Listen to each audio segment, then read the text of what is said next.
She pulled the last wolf from the frozen river, not knowing he was the Alpha King's own heart.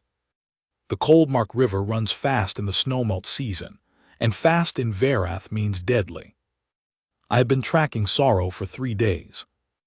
3 days through the black pine corridors of the northern reach, through ground that had gone soft at the surface and iron-hard 2 inches below, through the kind of cold that does not bite so much as it simply occupies, settles into the bone and begins administering its quiet damage. My tracker, Rowan, had lost the scent twice at the second crossing. My second, Aldrich, had fallen into the river at the shallow ford and had to be sent back to the keep before his feet went wrong. By the time I found the prints leading to the Coldmark's bank, 1 set of enormous wolf paws, 1 set of smaller boot prints, both moving in the same direction. I had not slept in 2 nights and my temper was, by any reasonable measure, unsafe. Sorrow had been my bonded wolf for 11 years. I should explain what that means, because it is not a thing most kings are asked to explain. A bonded wolf is not a pet. It is not a companion animal, not a royal mascot, not the decorative creature the portrait painters always wanted to include in the corner of the frame. A bonded wolf is what happens when the mate bond is incomplete, when a king's fated mate has not yet been found, and a wolf of sufficient age and will presses its forehead to the back of the king's hand and chooses to anchor him. It is, the elders always told me, a temporary measure, a kindness the wolf extends. The bond holds the king's nature in check, keeps the wolf side of him from going feral with grief at the lack of a true mate, and in exchange the king's warmth, his body heat, his heartbeat, his proximity, keeps the wolf from feeling the particular loneliness of a pack animal isolated by age and rank. Sorrow was the last of 3 such wolves. The other 2 had died of age peacefully in the keep's great hall. Sorrow was 12, old for a wolf that size. Old enough that every cold snap made the healers at the keep look at me, with an expression I had learned to preempt by leaving the room. When Sorrow had vanished in the night 4 days prior, I had known 2 things immediately. First, that the wolf had not run. Bonded wolves do not run. Second, that the flooding of the Coldmark, which had begun 3 days before with the early thaw, was the reason he had been gone when I woke. He had gone to look at the river. He had been doing it every spring for 11 years. Old wolves do that. They are drawn to moving water the way old men are drawn to fire. And the Coldmark in snowmelt is not the same river it is in summer. It is loud. It is violent. It is full of the mountain's winter, released all at once. The prints on the bank told me the rest of the story. Sorrow had gone too close. The bank had given way, the soft, hard split I had been cursing for 3 days, the surface deceiving, and he had gone in. And someone had pulled him out. The boot prints alongside his, smaller, deliberate, the gait of someone working rather than panicking, led away from the river and up a packed dirt trail through a stand of birch I almost missed in the failing afternoon light. At the end of the trail, a stone and timber cabin sat with its back against a limestone shelf, smoke coming from its chimney in a thin gray column, and its door shut against the cold. I stood outside it for a moment. My wolf nature, the part of me that runs on scent and instinct rather than calculation, told me 2 things before I knocked. First, Sorrow was inside, alive. The scent of him, warm and familiar and carrying the particular iron and pine smell of a wolf that has been wet and dried again, came through the door's gap clearly enough that the tightness in my chest that had been there for 3 days loosened, fractionally, for the first time. Second, there was someone else inside, a woman, and the scent of her beneath wood smoke and river water and the sharp medicinal smell of whatever she was using for a poultice was something I had no category for. Not threatening, not familiar, something else entirely, something that made the cold stop feeling like cold for the length of a breath. I filed that away. I knocked. Silence, then boots on a stone floor, unhurried. The door opened. She was not what I expected. I am not certain what I expected from a cabin at the edge of packed territory in the middle of a snowmelt season, But it was not a woman of perhaps 30 who looked at me with no particular alarm and a great deal of professional assessment, as if she were deciding whether I was going to be more trouble than the wolf. She was compact, brown-haired, river-damp still at the temple, though it must have been hours since the rescue. Her hands, when I registered them, were wrapped in cloth at the knuckles, abrasions, I thought, from the river's current. Her dress was the practical dark wool of someone who worked in it, not in spite of it. She had a smear of something herbal across her left forearm, and she had not bothered to wipe it off. She looked at me. She looked past me at the tree line, checking for others. Then she looked at me again with the expression of someone arriving at a conclusion. "The wolf is yours," she said, not a question. "Yes. He's alive. He aspirated some water and his left shoulder is pulled badly. He went in against the current. The aspiration is the thing that worries me more. I've had him on a steam treatment for the last 2 hours and the breathing has improved, but he needs to stay warm and still for another day at minimum. Maybe 2. She said all of this in the tone of a physician delivering a report. No performance. No register of the fact that she was speaking to a man in traveling armor who had arrived at her door out of the northern dark. "May I come in?" I said. She considered this. "He's resting." "I understand. He was distressed earlier. He only settled an hour ago. If you come in and disturb him, I'll ask you to leave." I want to note for the record that no one has asked me to leave anywhere in approximately 9 years. I am the Alpha King of Verath. The request to potentially leave my own bonded wolf sickroom was novel. I said, "Understood," and she stepped back from the door and let me in. The cabin was one room, effectively, though a curtain at the back suggested a sleeping space. The front room was given over almost entirely to her work. Bundles of dried herbs hanging from the ceiling beams, a stone hearth that dominated the near wall and was currently running very hot, a workbench along the far side with the organized, slightly chaotic ordering of someone who works alone and has developed a system no one else would be able to decipher, and on a pallet near the hearth. In a nest of furs and blankets that she had clearly assembled with specific care for a creature of Sorrow's size and heat needs, my wolf. Sorrow was asleep. He was breathing. I could see the rise and fall of his massive chest from the doorway, and the quality of the sound was the first confirmation I'd had in 3 days that he was genuinely all right. Not the labored, wet sound of water in the lungs. Slow and deep.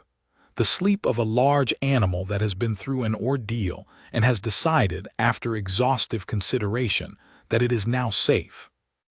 I stood there for a moment longer than I intended.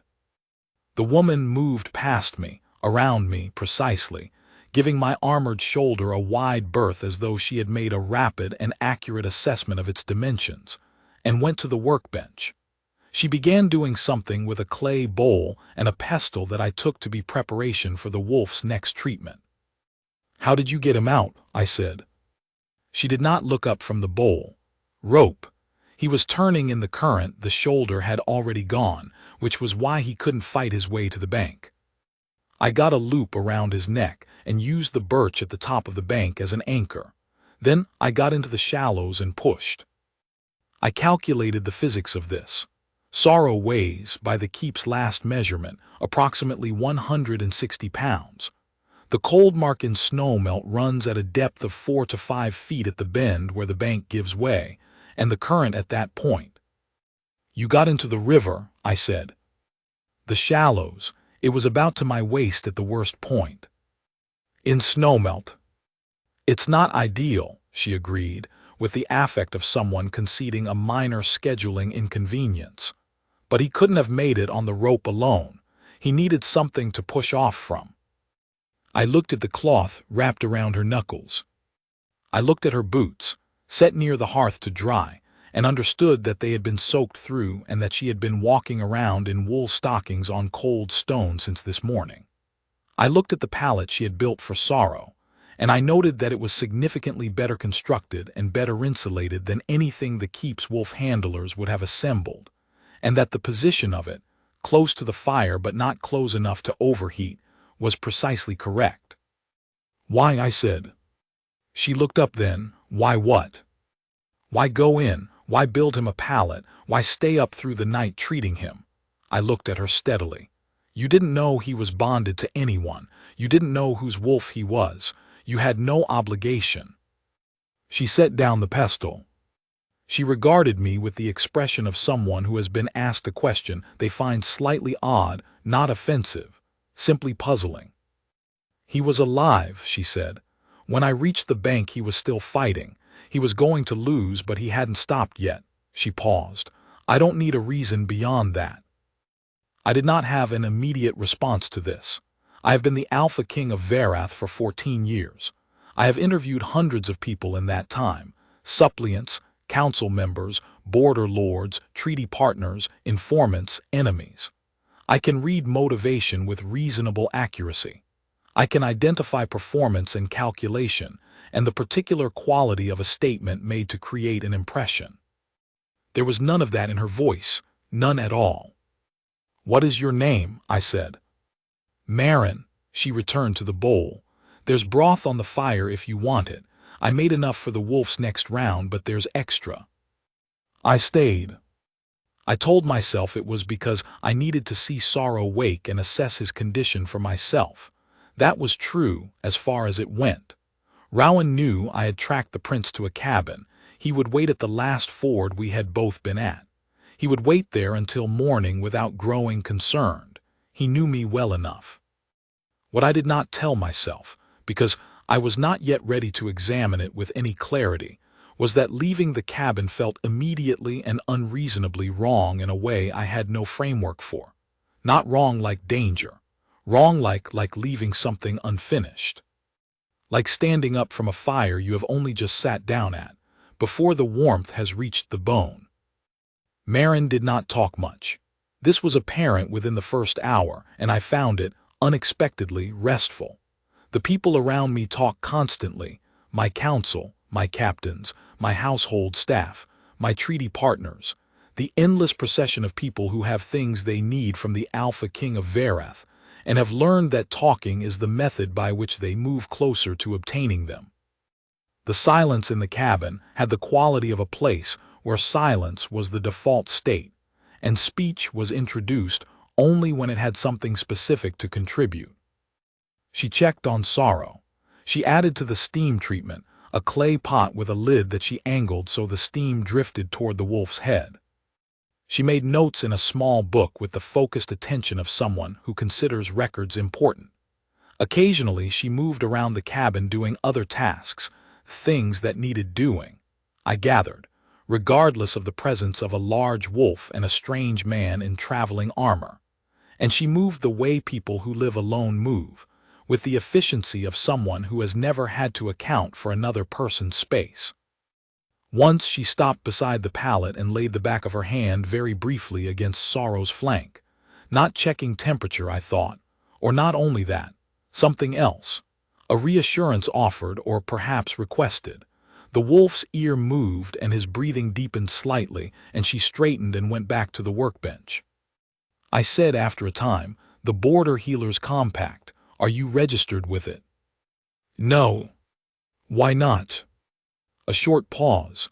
"The compact requires a pack affiliation. I don't have one." I considered this. The border territory, the long, ragged edge of Varath where the pack lands gave out and the untamed northern forest began, was technically under my jurisdiction, as all of Varath was, but it operated with a looseness that the interior packs did not. People settled there for all sorts of reasons. Some were outlaws in the gentle sense, not criminals, but people who could not, for various reasons, fit inside the pack's social architecture. Healers without pack affiliation were unusual. The compact required registration because unaffiliated healers operating on pack borders were, in theory, unpredictable. In practice, the compact had become a mechanism for the interior packs to gatekeep who was considered legitimate. "The packs in the Eastern Reach know what you do," I said. It was not a question. The trail to her cabin was worn, it had been used regularly over time. "They send me animals," she said, "occasionally people. They take what I give them and they pay in trade, and then they go back to their packs, and in the pack hall they'll say they consulted a border eccentric and leave my name out of it, because acknowledging a healer without a compact affiliation would be an admission that the compact's preferred healers weren't sufficient." She said this without bitterness, flatly, as a simple account of how things operated. It works well enough. I thought about my council, about the way they spoke about the border territories, useful buffer, they said, between the organized pack lands and the wilderness. The healers out there, they said, when they said anything at all, were self-selecting eccentrics who preferred solitude to competence. I looked at the pallet Marin had built, at the steam treatment, at the small book of notes. I thought about the rope.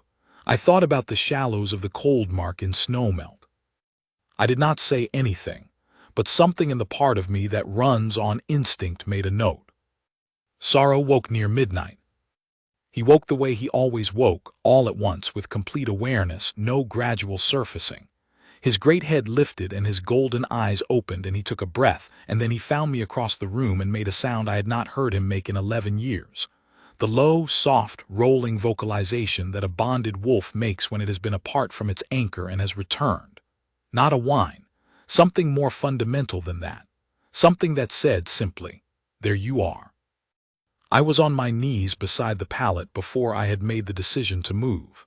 My hand went to his jaw, the way it always did, and his head dropped against my palm, and for a moment everything in me that had been wound tight for 3 days simply unwound. "Good," I said quietly, "good, stay still."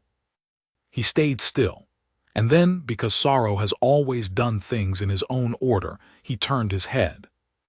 He turned it toward Marin, who was standing at the workbench with her back to us, doing the tactful thing of giving us the moment. He made a different sound, not the anchor sound, but something I did not have a catalog entry for, something inquiring, something that said, equally clearly, but also her. Marin turned. She looked at the wolf with the expression of someone who has spent considerable time with animals and has learned to read the differences in their communications. She crossed the room, around me, again, with the same efficient spatial awareness, and crouched at the pallet's opposite side. She pressed the back of her hand to Sorrow's flank again. Then she reached into the pocket of her apron and produced a piece of dried meat that she held out flat on her palm. Sorrow took it with extraordinary gentleness for an animal of his size. "His breathing is much clearer," she said to me, not to the wolf. "The shoulder will hurt him for a week. He should not be moved for at least a day. 2 would be better." "I'll stay," I said. She looked at me.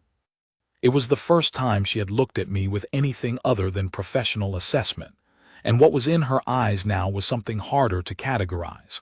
Not aversion, something more like wariness. The kind a person develops not toward specific dangers but toward the general tendency of certain categories of people to be more complicated than they initially appear. "There's a sleeping pallet in the back," she said after a moment. "It's not large. I've slept in worse conditions in the last 3 days." A pause. "There are conditions attached." "Name them." "You don't touch my notes. You don't reorganize anything. If you have opinions about how I'm treating the wolf, you can state them once and then accept that I'm the healer in this cabin and my judgment stands." She held my gaze. "And if any of your people arrive, they wait outside until I'm satisfied the wolf is stable enough for the disruption." 3 conditions, all reasonable. One of them, the last one, was, technically, an instruction to the Alpha King of Verath that his retinue should wait in the cold until she permitted them entry. I considered this. "Agreed," I said. Something shifted in her expression. Not softened, that was not the right word.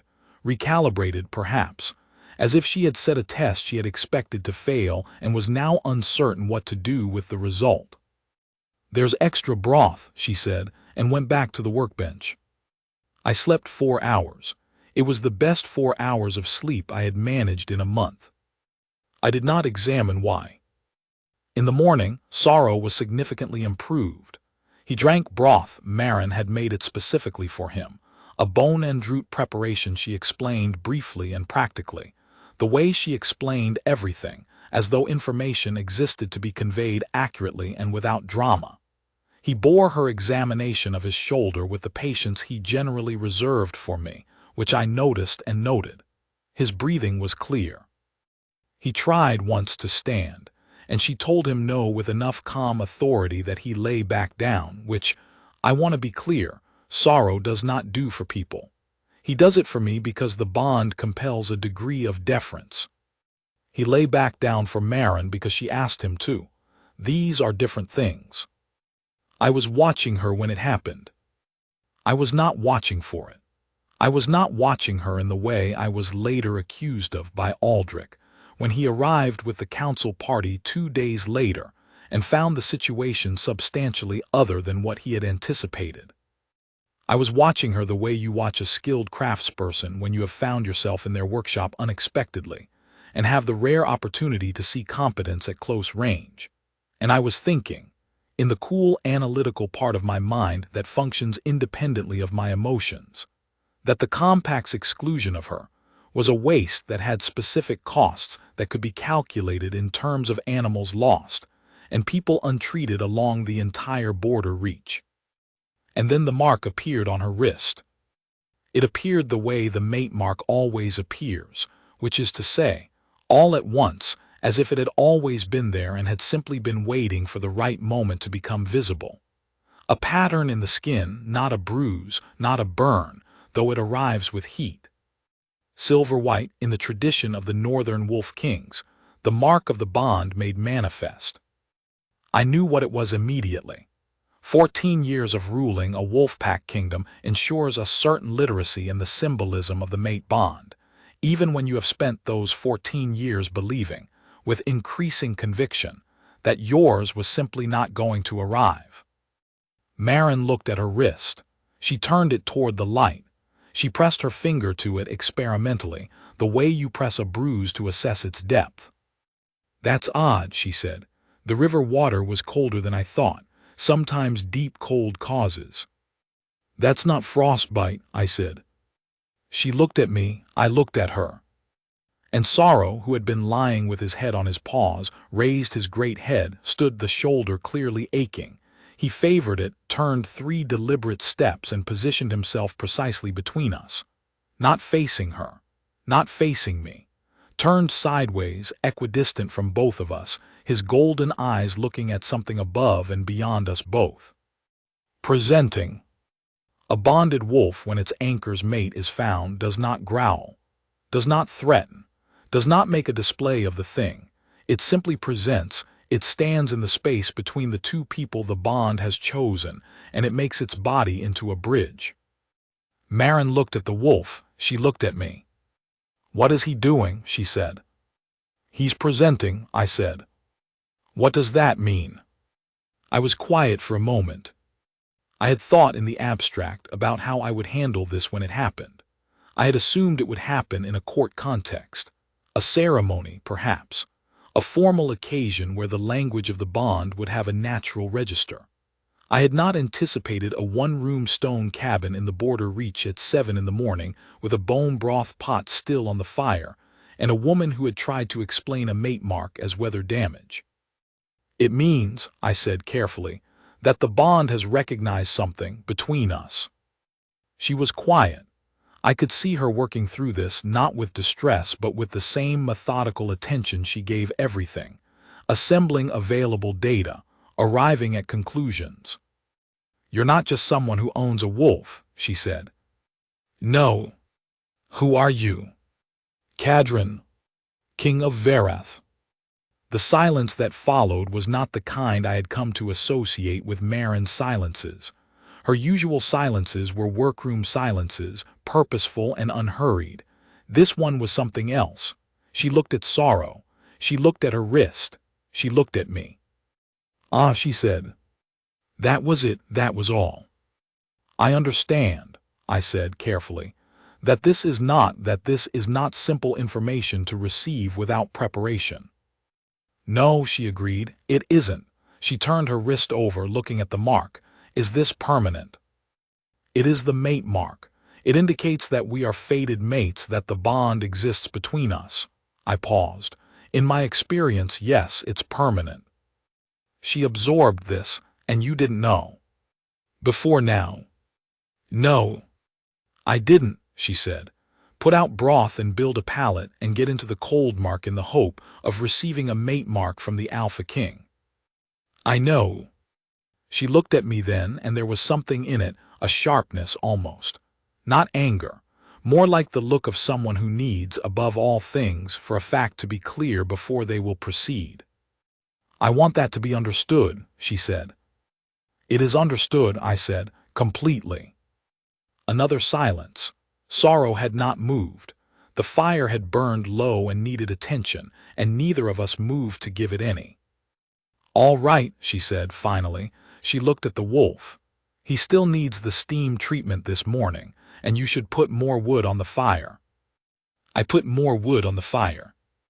Rowan arrived at mid-morning. I heard him on the path, heard 3 of them actually, which meant Rowan had sent back to the keep and been joined by others overnight. I went to the door and stepped out before they reached it. He's alive, I said before Rowan could speak. Improved, the healer is treating him. Rowan's relief was palpable. He was a large man and not given to visible emotion, but 3 days of tracking a potentially dying bonded wolf had put its mark on him. He exhaled and said, Good, good.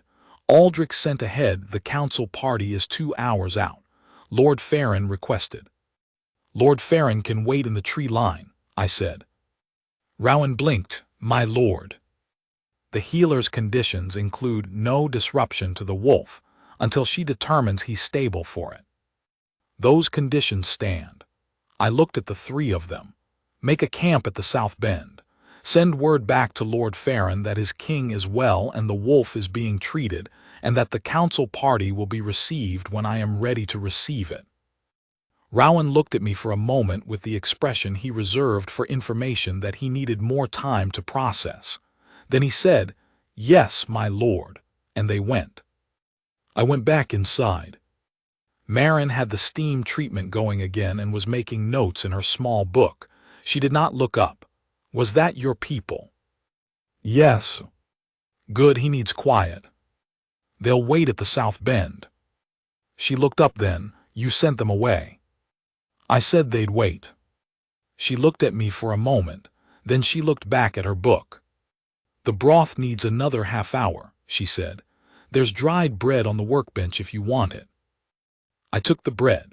I sat near Sorrow and watched him breathe while she wrote her notes, and the fire worked at the room's cold, and outside the pines were quiet, and I thought about the fact that I was the Alpha King of Verath sitting in a border healer's cabin eating dried bread off a workbench, while a woman who had once told me I might be asked to leave wrote in a small book as if I were simply a feature of the room, and that I could not identify a single thing wrong with this.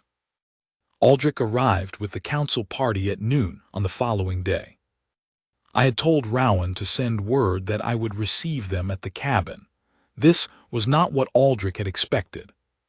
Aldrich was my second and had been my father's second before me, and he operated from a set of assumptions about how things were done that had calcified, over decades, into something resembling natural law. One of those assumptions was that the Alpha King of Verath did not receive his counsel in a border healer's one-room stone cabin, while said healer stirred broth at the fire, and the king's bonded wolf lay on a pallet constructed of borrowed furs. They came in 4, Aldrich, Lord Farron, Lady Sarath of the Eastern Reach who had been visiting the keep on treaty business, and a junior council secretary whose name I always had to look up. They filled the room considerably more than it wanted to be filled. Marin moved to give them space with the efficiency of water finding a new path, ending up at the workbench with her notes and her broth pot, and a look on her face that was not unfriendly but was very specifically watchful. Aldrich took in the situation rapidly and comprehensively, the way he took in everything. The wolf on the pallet, me in the room apparently at ease, the woman at the workbench, The marks on the woman's wrist. He was too experienced to show anything on his face except professionalism. Lord Farron was not quite so experienced. "My Lord King," Farron said, and he did the thing people do when they are trying to say something oblique and cannot find an oblique enough method. So they simply stand with the statement visible on their face and wait for an opening. The statement on his face was, "Who is this woman and why does she have a mate mark, and is this really the situation?" "Lord Farron," I said. We were concerned. The wolf's condition, we understood, was serious. The wolf's condition was serious. It has improved considerably due to the skill of the healer. Aldrich looked at Marin with the particular careful neutrality of someone revising their rapid initial assessment. "You are the border woman," he said, not unkindly, but with the faint distance of someone who had heard a category and not a person. "I'm a healer," Marin said, equally not unkindly. "The border woman is what the Eastern Pack uses. I find it a little dramatic." Lord Farron had fixed on her wrist. "My Lord King, is that?" "Yes," I said. Lady Sarath, who had been the quietest of the four and had the brightest eyes, straightened incrementally. I had always found Sarath more intelligent than the rest of the council's associated figures, and that assessment was confirmed when she was the first to understand what was happening and the first to make no social error about it. "Congratulations," she said, to no one specific and both of us simultaneously. Farron's mouth opened and closed. He was a good enough man, loyal, competent, invested in Verath's stability, but he had also been the council's most vocal advocate, for the last 3 years, for my taking a formally contracted Luna from one of the interior packs. A highborn match, he called it, something that would consolidate the alliances with the Central Territories. He had a specific pack's daughter in mind, and had mentioned her name at least 6 times in the last 6 months. "The mate mark," he began. "Is what it is," I said. "My lord, the border territories." "Lord Farron," I looked at him steadily. "Verath's Alpha King has a fated mate. This is the bond, not a contract. I am not aware of a tradition in which a contracted alliance supersedes the bond." "No, but the compact affiliation alone."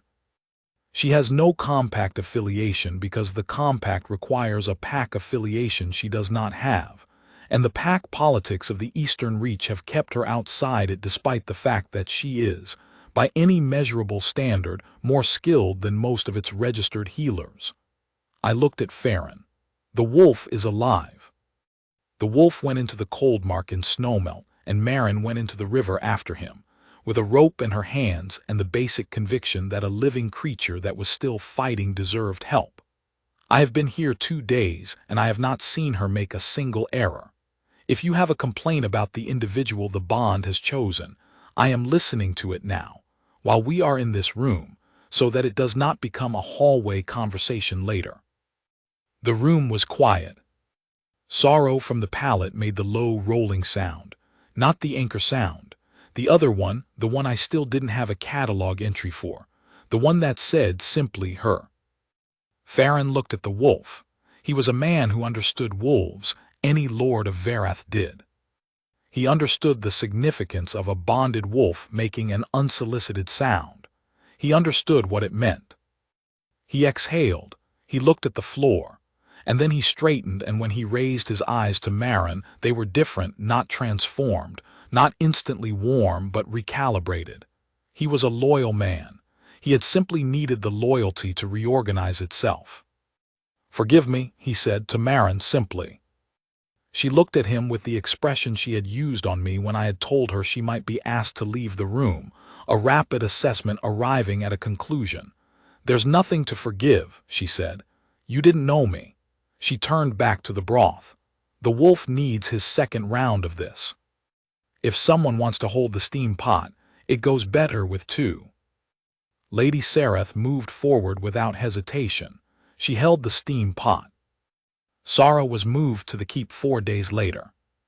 He walked the trail himself slowly, with the dignity of a large animal that knows it is convalescing, and intends to convalesce with as much presence as possible. Maren walked beside him. I walked on his other side. Rowan and the council party formed a loose rear, not a procession, not deliberately, but it looked like one. At the keep's great hall, when the household staff and the inner pack gathered to see their king returned and the bonded wolf alive, there was a moment, I registered it, when all of them saw Maren and the mate mark on her wrist and understood what they were seeing. The hall went very still in the way that large spaces go still when something of significance is occurring in them. I said into the quiet, Maren healed Sorrow. She pulled him from the cold mark and kept him alive through 3 days of treatment and did not flinch at any point in the process. The bond has named her my mate. I paused. I intend to honor that completely. The head of the household staff, a woman named Dina who had worked in the keep for 30 years and who had never, in my experience, been surprised by anything, looked at Maren with the focused attention of someone rapidly updating their understanding of the organizational structure, and then said, "Welcome to Verath Keep, my lady. Shall I show you where to put your herbs?" Maren looked at me. I looked at her. "Yes," she said, "please. There is something I should record, because I am the narrator of this account and it would be incomplete without it." 3 weeks after the rescue, when Sorrow had recovered completely and was moving through the keep's passages with his restored authority, and when Maren had established her workroom in the East Wing, with an efficiency that I had come to recognize as simply her natural speed, not fast, but never wasted, I found her in the great hall at late afternoon. She was sitting near the window with the light on her notes, and Sorrow was beside her with his head in her lap, and she was writing something with one hand, and the other was resting on the top of his head in the absent-minded way of someone for whom contact with a large, warm animal has already become ordinary. She did not hear me come in, or perhaps she heard me and did not feel the need to announce that she had. Either was possible with Maren. I stood for a moment in the doorway. I had been in the position of power in every room I had entered for 14 years. It was simply the fact of being who I was, the weight of it, the distance it creates between a king and any given moment. I had not always been comfortable with that, but I had long since stopped fighting it, because it was the nature of the position, and fighting it was a waste of the energy I needed for everything else. In the doorway of my own great hall, watching a woman with a bone broth recipe and a rope and a conviction that living things that are still fighting deserve help, I did not feel the weight. I felt something I had not felt in so long I required a moment to identify it. I felt arrived. I crossed the hall. I sat beside her. Sorrow opened one golden eye and then closed it again with the profound indifference of a wolf who has already sorted the relevant facts and does not see why anyone else is taking so long. Maren did not stop writing. After a moment she said, without looking up, "The shoulder is completely healed. He doesn't favor it anymore." "I know. I want to document the steam treatment properly. For the Compact's records if they ever decide to admit me, or for yours if they don't. Either way, it should be documented," I agreed. She looked up. The late light was at an angle on her face, and the mate mark was visible at her wrist, silver-white, permanent. She looked at me with the direct look I had been the recipient of since the first night, the one that contained no performance. "Are you all right?" she said. It was such a simple question, and it was the right question. Not is the kingdom stable, not is the council satisfied, not is the bonded wolf healing. Just, are you? "Yes," I said. "I am now." She held my gaze for a moment, then she looked back at her notes. "Good," she said. "There's broth if you want it later." Lord Farron asked me, at the first formal council session after Maren joined the keep, how it had happened. How the bond had arrived after 14 years of nothing. I told him the truth. I didn't know. The bond arrives when it arrives. I could not have engineered it. I could not have predicted it. I had spent 14 years looking, in the way kings look, formally, systematically, in all the places that make sense, and the bond had found its answer in a one-room cabin in the border reach, on a woman who had waded into a snowmelt river for a wolf she had no obligation to. Farron said, "And you knew immediately. When you saw the mark." "I knew before the mark," I said. "I didn't know what I knew, but the cabin felt like somewhere I should stay. I have been in hundreds of places in 14 years. That is the only one that felt like somewhere I should stay." He was quiet for a moment. Then he said, "She told Dina the steam treatment should be standard practice for water aspiration cases across all the PAC territories. She wrote up the protocol and sent it to 3 border settlements before she'd been here a week." "That is accurate." Lord Aldrich says she told him the compact's affiliation requirements are gatekeeping dressed as standards, and that if the council wanted to do something useful, they could reform the affiliation process. "That is also accurate." Farron was quiet. Then he said, "I think she's going to be a great deal of work." "I think so too," I said. "I find I don't mind it at all." At the ceremony where Maren was formally recognized as the Alpha King's mate and Varath's Luna, a ceremony she agreed to on the condition that it be brief, held in the keep's courtyard rather than the Great Hall because she found the acoustics of the Great Hall excessive, and that Sorrow be present because she considered his presence material to the record. She wore a dress that Dina had organized, dark green and simply cut, which she had examined for approximately 30 seconds before declaring it acceptable. The council was there, the inner pack was there.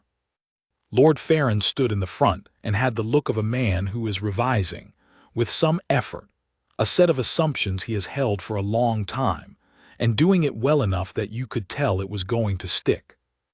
When the ceremony's final declaration was made, when I named her my mate, my Luna, in the language the bond requires, before the assembled pack and the stone walls of Varath and the winter sky above it, Maren looked at me with the direct, unadorned look, the one that never performed anything.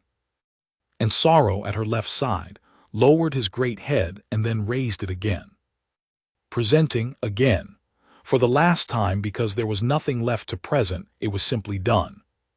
Afterward, when the courtyard had cleared and the household had moved inside toward the evening meal, and it was only the 2 of us and the wolf and the cold stone walls, Maren looked at the keep's gate, the way it opened out toward the northern reach, toward the Coldmark and the pines and the cabin with its limestone shelf. "The border settlements still need a healer," she said. "They do. I can organize coverage from here. With the compact reformed, if the council will move on the affiliation question, there would be actual registered healers in those territories rather than people like me operating outside the structure. I'll bring it to council next week." She looked at me. "You're very agreeable this evening." "It's a good proposal." "You haven't heard it yet. I haven't given you the specifics." "Give me the specifics then." And she did.